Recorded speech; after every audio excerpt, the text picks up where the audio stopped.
Today's a WRAL weather alert day. We have the risk for severe storms in the afternoon and evening. I'll show you what time those storms may pop up where you are.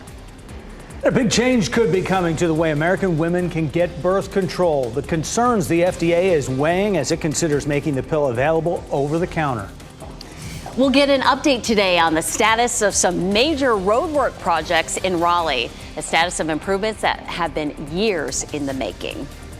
You're in the right place to get your Tuesday started. We're glad you're with us. A lot to tell you about on this WRAL Weather Alert Day. I'm Renee Chu. And I'm Jeff Hogan. And as we get started here, I want to thank you for making us part of your routine here. Something's going to change throughout the day here, and we're going to talk about the risk and the timing of this with Elizabeth Gardner in the WRAL Severe Weather Center. We have a level 2 risk for severe storms in our eastern counties and a level 1 risk in our western counties. So everybody covered with that potential for severe storms today. Timeline's going to be early afternoon into the evening. Damaging wind would be our biggest threat. It's going to be isolated. We're not going to see widespread severe storms today, but 1 or 2 of these storms could produce strong enough winds to knock down a tree. We're starting off this morning with mainly clear skies. This is a look at Futurecast now through 9, and then we'll move it ahead to lunchtime. After lunchtime, we'll see the clouds building a little bit, and between 2 and 3, we start to see some thunderstorms developing near the Virginia line. Watch the direction of those. They're developing near the Virginia line and moving off to the south and east, and that really leaves folks on the western side of the viewing area pretty much in the clear. And we couldn't completely rule out an isolated thunderstorm popping up in any part of the viewing area. But if we're going to see severe storms today, it's definitely going to be more likely along and east of the I-95 corridor. Once we get to sunset, 7, 8 o'clock, we'll likely see the storms ending and then some gradual clearing. It's a pretty start this morning. This is a live look at downtown Durham, 66 degrees. You may or may not need a jacket heading out the door this morning. It is 66 in Raleigh, 67 in Fayetteville, and 59 up in Roxborough. Our temperatures climb into the low 80s at lunchtime. We'll be in the upper 80s this afternoon, and it will feel a bit sticky. Of course, we'll be dealing with scattered thunderstorms through the afternoon. Once our front moves through, it will feel much cooler and less humid tomorrow. I'll show you coming up, Brian. It is 6:02 right now. Following a couple of problems in Raleigh, we had an overnight crash. Came in as a call out at Pool Road at Donald Ross Drive around 2 o'clock this morning. Check with Raleigh 911. They still apparently have units on the scene, and I'm seeing some sensor data indicating some backups through that area. So we're working to find out exactly what's going on at Pool Road at Donald Ross Drive, just east of downtown Raleigh. Also seeing some slowdowns on 440 westbound this morning between Six Forks Road and Glenwood Avenue. As we take a look at the latest sensor update in that area, that ride from 87 around to Wade Avenue, now seeing about a 10-minute backup. Working to find out exactly what's going on out there. This may be construction related. We'll have an update in about 10 minutes. Brian, thanks. Hundreds of millions of dollars are set aside to improve roads, sidewalks, and more in the city of Raleigh. Today, we'll learn more about the status of those projects. WRAL's Naya Hardin joins us live this morning with the update that we're expecting today. Good morning, Naya. Good morning, Renee. Well, these traffic projects, according to the city, are costing the city more money, and they're going to be giving an update today when it comes to addressing it with city council. In 2017, Raleigh voters had actually approved a $206.7 million in bonds. Since the pandemic, the city says pressures from construction, inflation, and a very competitive market for staff and construction jobs has set back some of those projects. Money has had to be reallocated to close the gaps in other projects. The bonds approved in 2017 are supposed to widen streets, some of those being popular streets, convert Blunt and Person streets downtown from one-way to two-way traffic, and add more sidewalks. City Council is going to be meeting at 4 o'clock this afternoon. Naya Hardin, WRAL News in Raleigh. We'll also learn more today about the future of $275 million worth of Raleigh Parks projects. City Council will meet today to get an update on the bid process and construction plans for those projects. The funding was approved by a bond referendum in last year's election. Work has already begun on one project, the Gibson Play Plaza at Dix Park. A birth control pill may become available over the counter for the first time in the U.S. An FDA advisory committee is meeting today and tomorrow to consider making O-pill available without a prescription. The American Medical Association has called for allowing birth control pills to be sold over the counter, saying it could remove barriers and increase access to contraceptives. The push comes as legal battles about women's reproductive rights are happening across the country. The FDA is expected to make its final decision this summer. Governor Cooper is traveling across the state to drum up support for his effort to overturn a bill banning most abortions after 12 weeks. Cooper says he will host roundtable discussions to talk about the effects the bill will have on the state. The first is at noon today in Mecklenburg County. He plans to hold others in the coming days in New Hanover and Guilford counties. Mecklenburg and New Hanover counties are the homes of Republican lawmakers Cooper hopes to sway as he plans to veto the bill. He needs to get at least one Republican to uphold the veto in order for the abortion bill to stand. It arrived on the governor's desk on May 4th, and he has 10 days to campaign for his cause before he issues his veto. Breaking news in just the past 2 hours. Russian President Vladimir Putin opened a Victory Day parade on Moscow's Red Square. And speaking at the start of the parade, Putin said a, quote, real war has been unleashed against Russia, framing the invasion as a response to the West's untamed ambitions. The parade features thousands of Russian army personnel in ceremonial uniform marching to the accompaniment of a military band. Victory Day is a celebration of the Soviet Union's victory over Nazi Germany. A live look now at our nation's capital. We are hours away from a high-stakes meeting that could impact the entire U.S. economy. Today, President Joe Biden will meet with top party leaders to discuss raising the debt ceiling. This comes as time ticks down for Congress to make a decision. The Biden administration says there is no plan B in place if Congress fails to act. Republicans and Democrats have been deadlocked on a solution for days now. Treasury Secretary Janet Yellen says she's reaching out to top CEOs in the U.S. to warn them of the catastrophic impact that could happen if the U.S. defaults on its debt. She says the default could happen as early as June 1st. And happening right now in the WRAL Live Center, we'll take you live out to Wall Street this morning. This is a look at stock futures, all in the red. Dow Jones down 112 points, S&P 500 down 14 points, and NASDAQ down 49 points. We're also waiting for a key inflation report that's due later in the week. Traders are also looking ahead to April's Consumer Price Index report. That is slated for tomorrow. That'll show the newest data on the path of inflation. This is obviously a story that we are keeping a close eye on, especially since the futures are all in the red this morning. I'm going to stay on top of this and bring you the latest from the Live Center. Classes will resume as normal today at Apex Friendship High School following a bomb threat there. The police department said Monday it was investigating a threat at the school. WRAL Sky 5 was over the school as students and teachers were evacuated. Authorities searched the campus but did not find a bomb, and students were allowed to leave early. Border Patrol agents are beginning a new targeted enforcement operation in El Paso today as they prepare for an expected migrant surge. The policy, known as Title 42, is expiring Thursday. It's a COVID-era policy that makes it easy for federal officials to turn migrants back at the border. The new operation will focus on parts of El Paso where migrants have been congregating. Customs agents will also reduce processing lanes and operations at the point of entry into the country. And more breaking news this morning. Israeli airstrikes on Gaza have killed 3 Islamic Jihad commanders and their families. That's according to the Palestinian military group. 12 people are dead, 20 more are hurt after the strikes. Israeli authorities say the strikes were a response to incessant aggression from the Islamic Jihad terrorist organization. The Carolina Hurricanes hit the ice tonight looking for a bounce-back win in Game 4 of their series with the New Jersey Devils. The Canes dropped Game 3 on Sunday, losing 8-4. Coach Rod Brendamore told reporters, "What's done is done, and the team has to find a way to win." Carolina still holds a 2-1 lead in the best-of-7 series. Game 4 is in New Jersey. The puck drops at 7 tonight.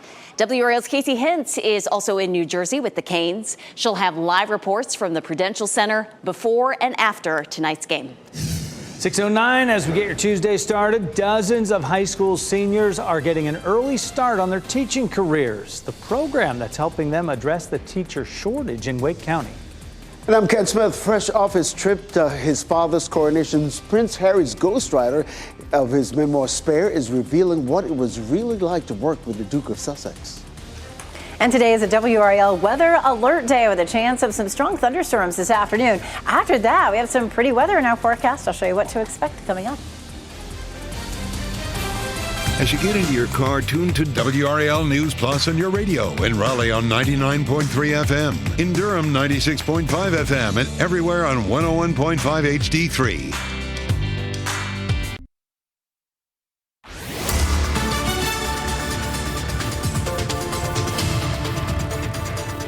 It is 6:12 and we have a WRAL weather alert day. We have a level 2 risk for severe storms in our eastern counties and a level 1 in our western counties. The storms are likely to develop after lunchtime into, say, sunset or so. And the best chance of any wind damage would be in our eastern counties. It's likely to be isolated, maybe 1 or 2 storms that produce enough strong wind to knock down a tree. Right now we're taking a look at Sanford. It looks beautiful. We're seeing mostly sunny skies, just a little bit of cloud cover out there for a really pretty sunrise. It's 62 in Irwin, 68 in Rocky Mount, and 64 in Southern Pines. So it's a nice mild start this morning. The kids at the bus stop may not even really need a jacket.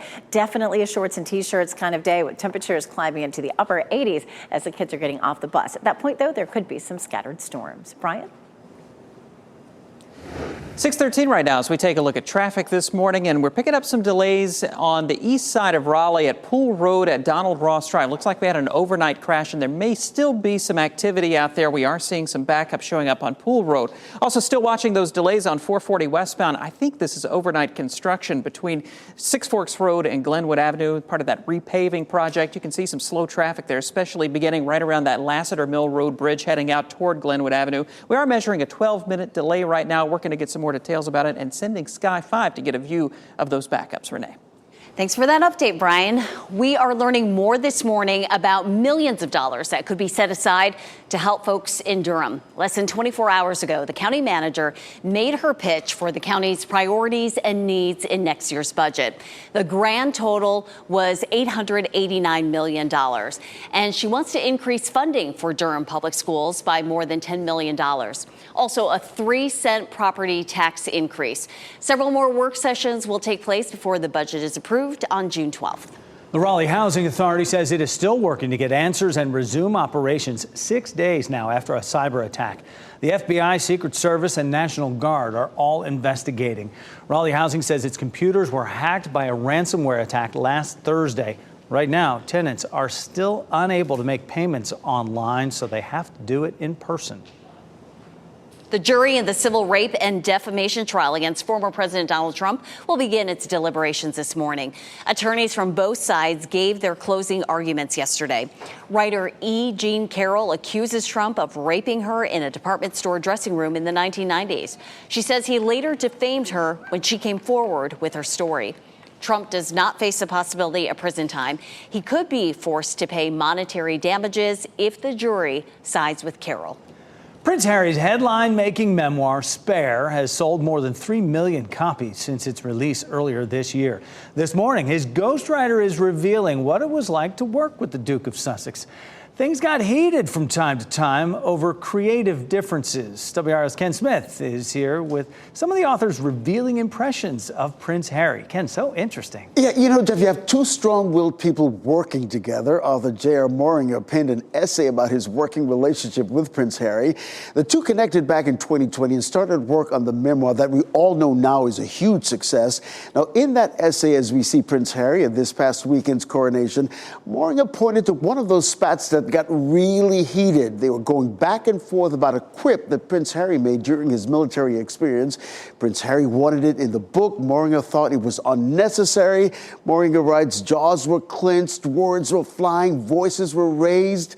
Well, in the end, the quip did not make it into the book. And funny thing is, after that argument, Moringer says, Prince Harry shot him a mischievous grin and said, I really enjoyed getting you worked up like that.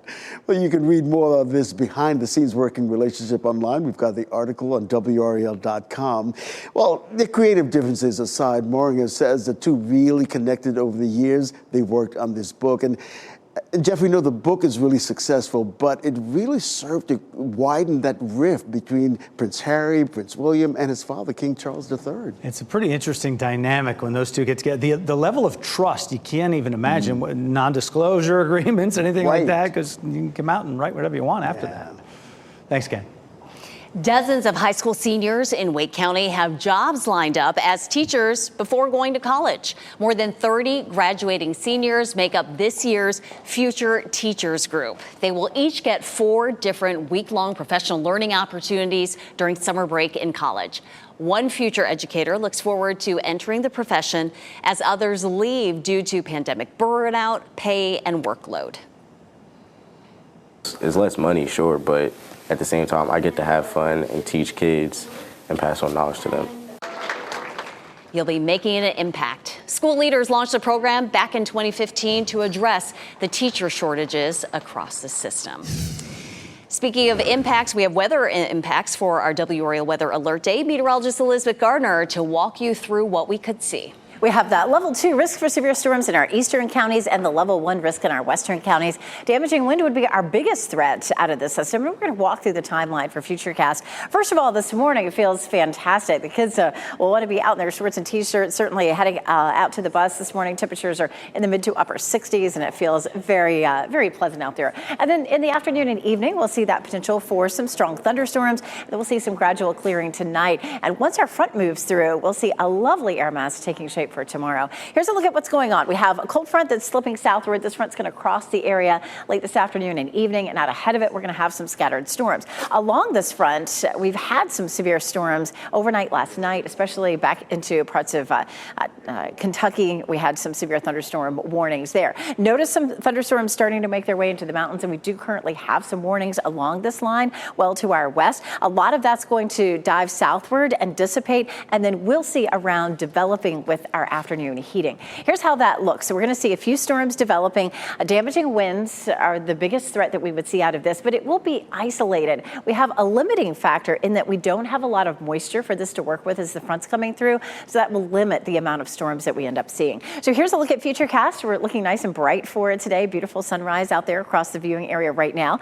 At lunchtime, we begin to see the clouds building a bit, and then a few isolated storms start as early as around 2 o'clock. Here's 3 o'clock, and some of those storms, especially in the east, look a little bit more intense. You can see the brighter red colors around Rocky Mount. Those dive off to the south and east, but do continue to redevelop on through, say, 5 to 7 o'clock. And so once that's over, once we get to sunset, everything is finished. The cold front comes through, and it will deliver a lovely day for tomorrow. Our best chance of wind damage is likely to be right along the coast. This is a look at where we have the best storm energy, and you can see those red shaded areas right there along the coast. What we'll see across our area is just a medium risk for storm energy. So damaging winds, we have a medium chance. We have a medium chance of hail. It's a low risk for tornadoes and flooding with this particular system. If you haven't done so already, now is the perfect time to download your WRAL weather app. Turn on the alerts for severe thunderstorms and tornadoes. And when those alerts go off, turn on the TV because we'll be tracking those storms for you. Not a lot of rain with this. Again, as I mentioned, our moisture will be limited. So we're looking at most likely a quarter of an inch at most, unless you find yourself under one of those storm cells in the eastern part of the viewing area. So weather alert day for today, really pretty weather for the next few days. But once we get into the weekend, especially for Mother's Day, it'll feel more like summer again with a chance for thunderstorms. But Brian, if you're taking your mom to brunch, it should be dry then. It looks like just afternoon storms. Okay, I'll plan on that.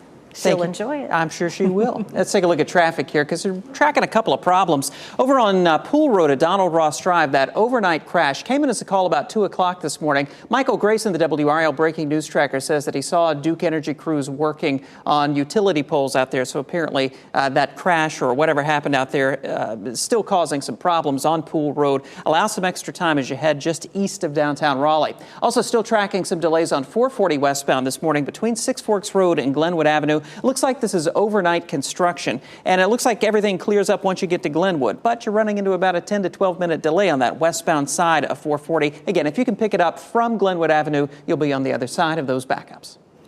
Thanks, Brian. A family's plea after their dog was stolen from their front yard. I just want my baby back. This is a huge piece of my heart.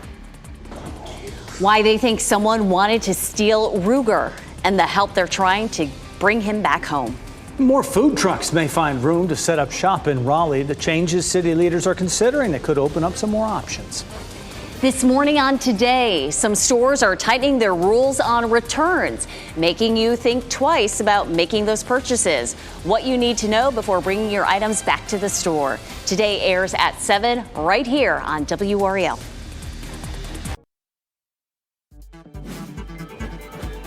This What's Trending report, sponsored by Rug & Home. Big premiere for the new show American-Born Chinese and its star, Ke-Huy Quan.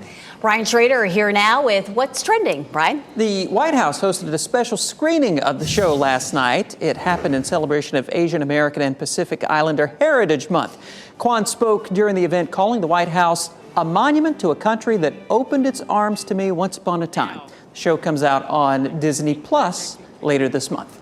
So not only does it star Quan, but Michelle Yeoh is also in this new show. And then Stephanie Hsu makes an appearance. It's like a mini reunion for Everything Everywhere all at once. But it premieres on Disney Plus May 24th. I just love his energy. Whatever he does, wherever he goes, he brings it. He just has a great backstory, too. And I think a lot of folks are rooting for him. He's found his calling in Hollywood now. No doubt. A positive guy. For many, Prince Louis is the star of the royal family, and the 5-year-old took part in his first official royal engagement yesterday. And of course, he stole the show. He and his family were part of the Big Help Out, which is a volunteer project formed as part of King Charles' coronation celebration. I mean, this is a community day of, giving back and all, but you saw what happened right there. At one point, he pushed the arm of that digger down into the ground, and it went back in a dangerous kind of precarious situation. Dad had to take over the controls there and get it righted again. Pretty scary, but a nice gesture. He's the star of the show there. Learning a little bit of manual labor there. Yeah, and helping out the community. Brian, thank you. Things are looking good for singer Lizzo and her tour. While you were sleeping, she posted this update to Instagram saying she got some exercise and she can finally swallow without extreme pain.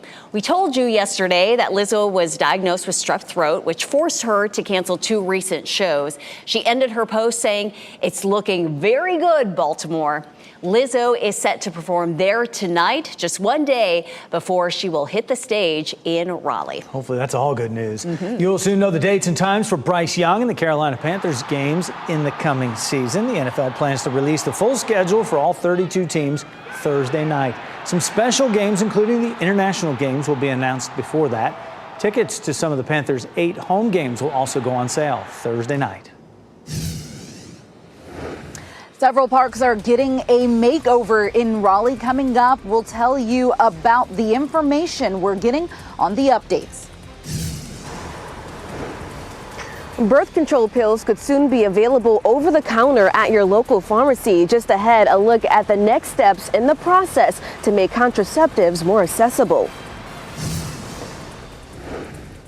And it is a WRAL weather alert day. We have the potential for some damaging winds with some isolated severe storms this afternoon. I'll show you what to expect coming up.